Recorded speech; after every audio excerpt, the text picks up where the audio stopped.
Do you ever feel like you're screaming but no one hears you? Like you're drowning in the middle of a crowded room and everyone just keeps walking by, smiling, laughing, living, while you're sinking deeper and deeper? That wasn't just a fleeting feeling for me, that was my life. Every morning I'd wake up with this heaviness pressing against my chest, like the air itself was too thick to breathe. My body felt heavier than the day before, like I was carrying invisible weights no one else could see. I'd lie in bed, staring at the cracks in the ceiling, wondering how many more days I could survive like this. The walls of my room felt like they were closing in, inch by inch, with every passing day. My alarm clock would buzz at 6:30 a.m. sharp, an annoying, shrill sound that I'd grown to hate. But I'd let it ring, sometimes for minutes, because getting up felt like the hardest thing in the world. Not because I was physically tired, but because the thought of facing another day felt unbearable. Eventually, I'd drag myself out of bed, shuffle to the bathroom, and stare at my reflection. I didn't recognize the girl in the mirror. Her eyes were dull, hollow. Her skin was pale, and dark circles clung under her eyes like bruises.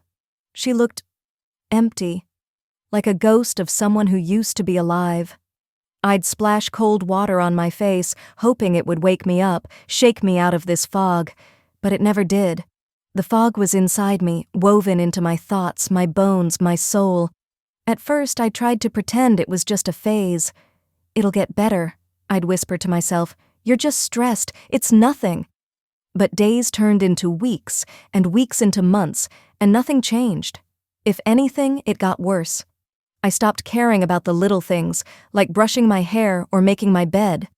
My room became a reflection of my mind, cluttered, chaotic, and suffocating. School became a battlefield. I'd walk through the hallways, surrounded by people, yet feeling completely invisible. Their laughter felt like knives, stabbing into the silence that echoed inside me. I started counting how many smiles I could fake in a day. 5? 10? Just enough to convince people I was okay. But the truth? The truth was that every smile felt like a lie, and every breath felt like a burden. I stopped answering calls, stopped replying to messages. My phone would buzz and buzz until eventually, it didn't. People gave up. I don't blame them. How could they understand something I couldn't even explain to myself? And my parents, God, my parents. They looked at me with these eyes full of concern but also confusion. They'd ask, "What's wrong, Aanya?" And I'd just shake my head because how do you explain a pain that isn't physical? How do you tell someone that the weight of being alive is crushing you? So, I stayed silent. It was easier that way. But silence has a way of becoming its own prison. The quieter I became, the louder my thoughts got. I'd lie in bed at night, staring at the ceiling, feeling like the walls were closing in. The darkness wasn't just in the room, it was inside me. It whispered in my ear, reminded me of every mistake I'd ever made, every time I'd fallen short. It told me I was worthless, that I was a burden, that no one would miss me if I disappeared. And the worst part? I started to believe it. Nights were the hardest. There's something about the silence after midnight that makes your thoughts scream louder. It's like the world goes quiet, and suddenly there's nothing to drown out the chaos inside your head. I'd lie awake, staring at the ceiling, counting the cracks and shadows, wishing sleep would come. But it rarely did. When it did, it was restless, filled with dreams that felt more like nightmares. And when I woke up, I was even more exhausted than before. I'd replay every moment of my life like a broken record, every mistake, every embarrassing moment, every word I shouldn't have said. My mind was like a prison, and there was no escape. I kept thinking, why can't I just be normal? Why can't I just feel okay? But no matter how hard I tried to fight it, the darkness always crept back in. I stopped going out. I stopped seeing my friends. Even Mira, my best friend since college, didn't know what was going on. She'd send me messages, "Hey, are you okay?" Or, "Let's meet up this weekend." But I couldn't bring myself to reply. The idea of pretending to be okay around people felt exhausting. I was already pretending all day at school. I didn't have the energy to keep up the act outside of it. Eventually, the messages stopped coming, the calls stopped too. People moved on. And honestly, I didn't blame them. Who wants to be around someone who's always sad, always distant?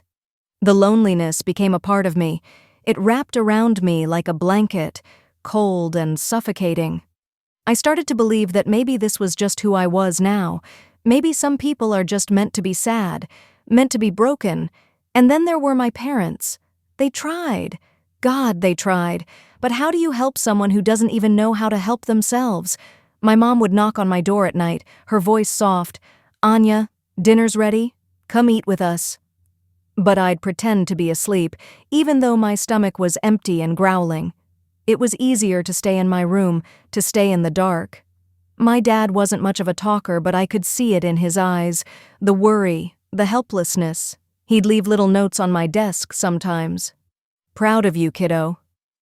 Love you." I'd stare at those notes, feeling like I didn't deserve them.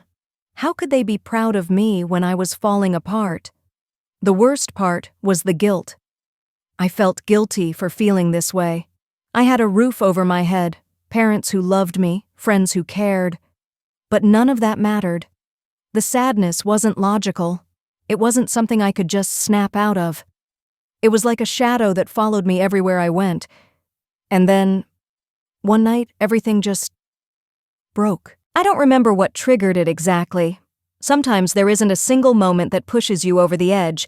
It's the weight of everything piled on top of you until you just can't hold it anymore. It was a Thursday. I remember because I always hated Thursdays. Too close to the weekend to feel hopeful, but far enough from Monday that the week still dragged on. I had come home from work, my body moving on autopilot. I dropped my bag by the door, kicked off my shoes, and collapsed onto my bed without even changing. The house was quiet, except for the faint ticking of the clock in the hallway. I stared at the ceiling, feeling that familiar heaviness settle over me like a thick, suffocating blanket. My chest felt tight, like there wasn't enough air in the room. But I didn't move. I didn't cry. I just stared. Hours passed, and the sky outside darkened. The world went on. Cars drove by, people laughed somewhere in the distance, lights flickered in neighboring windows. But inside my room, time stood still. At some point, I sat up and turned on my laptop. The bright screen hurt my eyes, but I didn't care. I opened a blank document, my fingers hovering over the keyboard. I didn't know what I was doing. Not really, but I started to type. "I'm sorry. I just can't do this anymore." That was it. One sentence. Simple. Final. I stared at the words, feeling a strange sense of calm wash over me. It was like, for the first time in months, I had a solution. An escape. I didn't have to keep pretending. I didn't have to carry this weight anymore. I reached for the bottle of pills on my nightstand. They'd been there for weeks, maybe months. I don't even remember when I bought them. My hands didn't shake.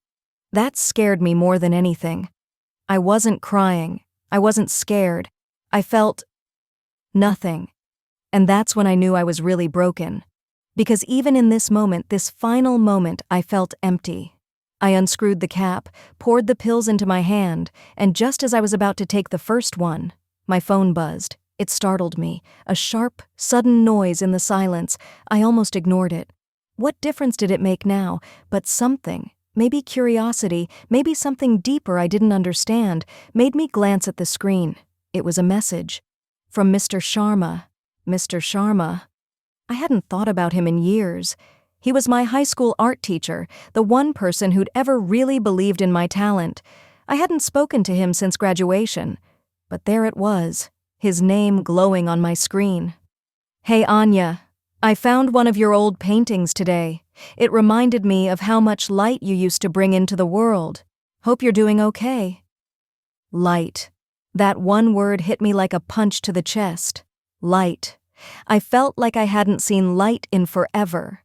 But somehow, Mr. Sharma saw it in me. Even now. I don't know why, but I put the pills down.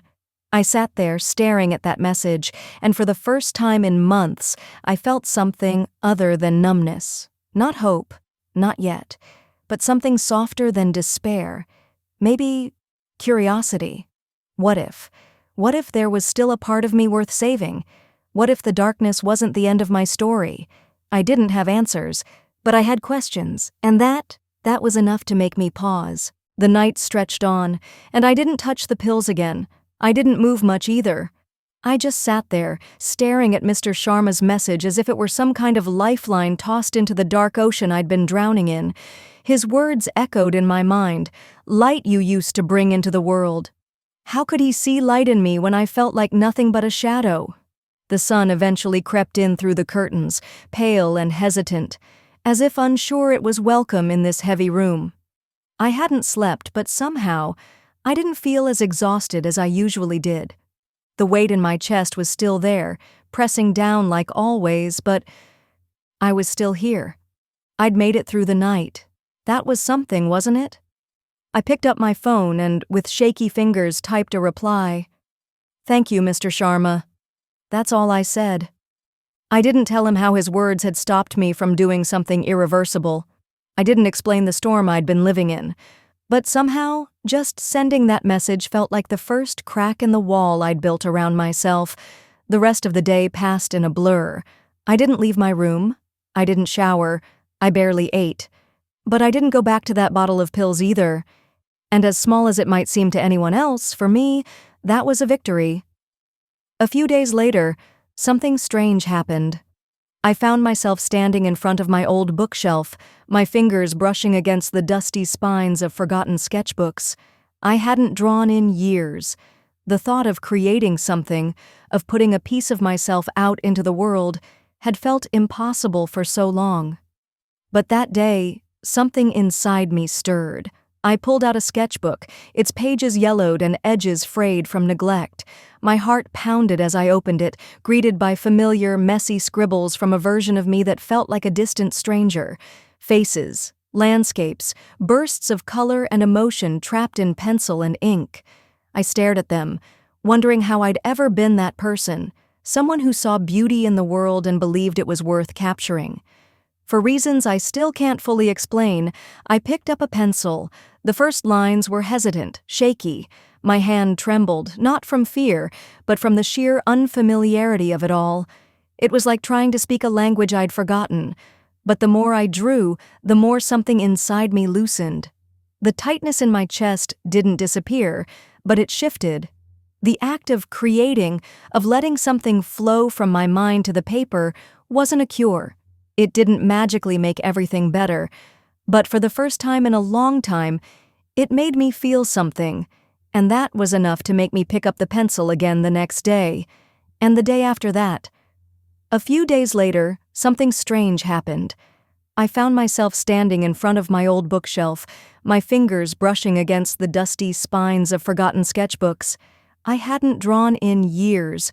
The thought of creating something, of putting a piece of myself out into the world, had felt impossible for so long. But that day, something inside me stirred. I pulled out a sketchbook, its pages yellowed and edges frayed from neglect. My heart pounded as I opened it, greeted by familiar, messy scribbles from a version of me that felt like a distant stranger. Faces, landscapes, bursts of color and emotion trapped in pencil and ink. I stared at them, wondering how I'd ever been that person, someone who saw beauty in the world and believed it was worth capturing. For reasons I still can't fully explain, I picked up a pencil. The first lines were hesitant, shaky. My hand trembled, not from fear, but from the sheer unfamiliarity of it all. It was like trying to speak a language I'd forgotten. But the more I drew, the more something inside me loosened. The tightness in my chest didn't disappear, but it shifted. The act of creating, of letting something flow from my mind to the paper, wasn't a cure. It didn't magically make everything better.